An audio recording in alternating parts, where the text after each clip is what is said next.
पुरी के जगन्नाथ मंदिर में एक छोटा सा अनाथ बच्चा रहता था, जिसका नाम था मुगु। उसका इस दुनिया में कोई अपना नहीं था।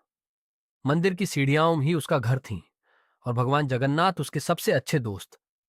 मुगु रोज भगवान से बातें करता था, कभी हंसता, कभी शिकायत करता, तो कभी उनसे अपने छोटे छोटे सपने मांगता। एक दिन मंदिर में एक गरीब मां आई। उसकी आंखों में आंसू थे, क्योंकि उसका बच्चा अस्पताल में जिंदगी और मौत से लड़ रहा था।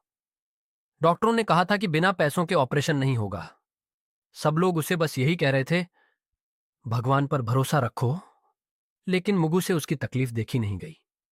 उस रात मंदिर में गहरा सन्नाटा था। मुगु भगवान जगन्नाथ के सामने बैठा और बोला, अगर आप सच में सबकी सुनते हो तो उस बच्चे को बचा लो।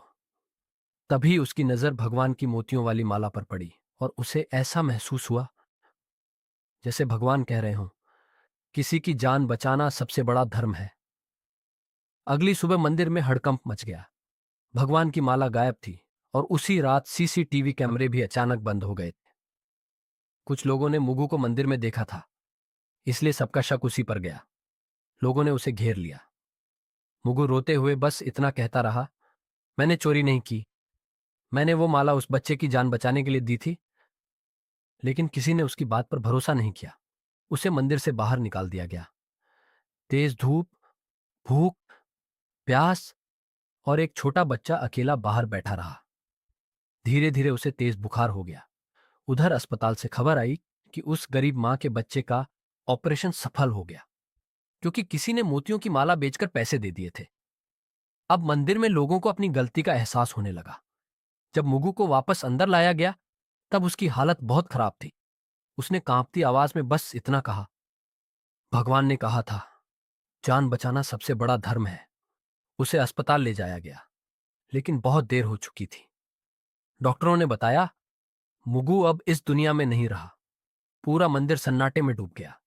जिस बच्चे को सब चोर समझ रहे थे, वही सबसे बड़ा इंसान निकला। अगली सुबह एक चमत्कार हुआ। भगवान जगन्नाथ के गले में वही माला फिर से अपने आप दिखाई देने लगी और मुगु की पुरानी पोटली में एक पर्ची मिली, जिस पर लिखा था, अगर माला वापस आ जाए तो किसी को सजा मत देना। दोस्त ने कहा है, सही काम का इनाम हमेशा जिंदा रहना नहीं होता। उस दिन के बाद मंदिर बदल गया।